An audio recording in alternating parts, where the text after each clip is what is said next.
Hi Pisces, welcome to your week ahead tarot with me, Raphael from Reydiant Reality. It's an absolute pleasure to have you. Thank you so much for being here. Thank you so much for joining me. If you haven't already, please don't forget to like, share, and if you should so choose, hit that subscribe button. If you are already a continued subby, thank you so much for all of your support. It truly means the world. With that said, Tribal Tuesday is the community that is emerging within the community. If you want to be a part of it, it's this new thing that I'm doing with Reydiant Reality. Spaces are very limited and I will only be running this journey once every 3 months. So if you want to be a part of it, please check it out. There is a link in the description box below. With that said, if you would like to book a personal tarot reading with me, you can do so on the website address below. And before we start, as always, I would like to bless all of my decks of cards with all forms of love, light, peace, prosperity and abundance, and I pray that the messages that come through are ultimately clear and concise and they help you on your path to your highest vibrational good. So let's have a look, see what are you releasing, removing or letting go of from your life path this week. What are you releasing, removing or letting go of from your life path this week? And you've got a jumper and it is the King of Cups, right? So this is you in some way, shape or form. The King of Cups is a water sign male, a Pisces, a Cancer or a Scorpio, sorry. I do that so much and I'm like, I know these cards inside out. Why are you doing that, Raph? Just all of those slips of the tongue. So when you're letting go of the King of Cups, right? This is you asking yourself, where have I been apathetic? Where is it that I have had too little drive? Where is it that, because the thing about the King of Cups, he marshals all of his emotions and he puts every ounce of emotional and creative energy he has into achieving his goals. But he is ultimately in control of his emotions. That's the biggest thing about the King of Cups. He's really in control of that emotional energy. When you're letting go of the King of Cups, this is asking you, where have you become apathetic? Where is it that you have kind of lost control of your emotions? Or where is it that you are no longer being as self-directive as you possibly could? This is about calling yourself out on laziness, right? And I'm not talking about physical laziness. I'm talking about doing the work of internally looking at what you're feeling and more importantly, why. What's going on there in that space?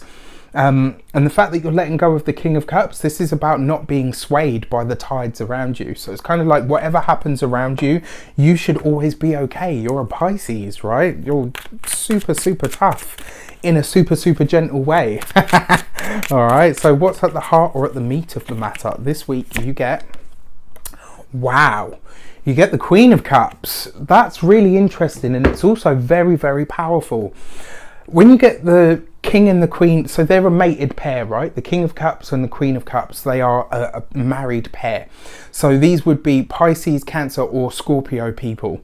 Now, the Queen of Cups, in deference to the King, she's a lot more adaptable, but she's a lot more constant, right? The thing about the Queen of Cups is she is very much she's got that protective, motherly, nurturing sort of energy where I will take what I have and look after it, but also push it to strive to be the best that it can be. The fact that you've got the Queen of Cups then as what you're working on now, this is basically saying to you, where is it that you need to push and nurture yourself more? Where is it that you effectively need to parent yourself more? Where is it in your life that you now need to do the job that somebody else would have done for you a long time ago, right? This is about coming into your own. Now, the other part of this is that I find really, really intriguing. So whether you're male or female, you've come up in your own reading. That's already a position of power and strength, as we know. The fact that you've got the King and the Queen, this is a mated pair. This is when the masculine and the feminine join to come into, this is about creation. It's about abundance. What do you want to create? What is it that you want to bring into your life? This is that wish. You know, every so often the universe says, right, I'm going to give you one wish. What is it that you want? This is a week for you to make that wish, Pisces. On the 6th especially, we will be 2 days after the new moon, right? So they say that you should wait until you can see at least just a sliver of light on the new moon, so that when you want to launch something, that's the best time.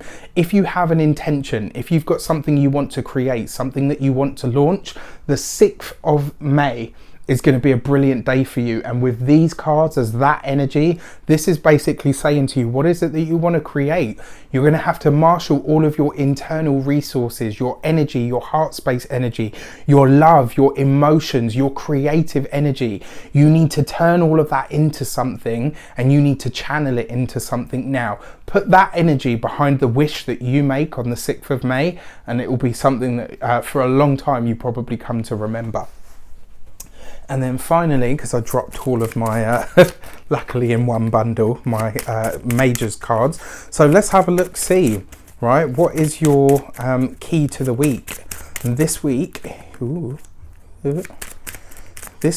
you get the Star card. The Star card has been very, very active this week. There's something happening on the wider world stage, and I believe it feeds into the internet. There's something going on with social media this week, and I feel like it's going to be something that a lot of people are kind of taken aback by. So keep your eyes peeled. Remember, I said it here first.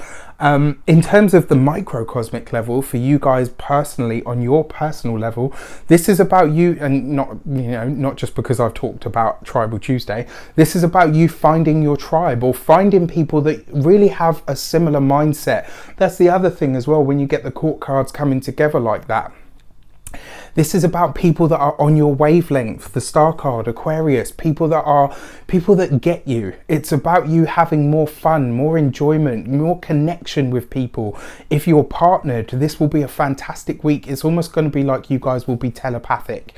You almost won't even need to talk to each other, like if you're surrounded by people, you will just be on that vibe, on that length, on that wavelength. If you are, you'll probably not that you don't already, but you know what I mean. You'll text a partner before they message you and say, call me, or whatever.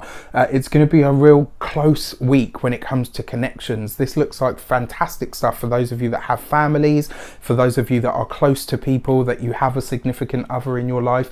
This is going to be a powerful week, and I think that's because last week you had a week where you were really having to make some hard decisions. So I really like this because it's come full circle.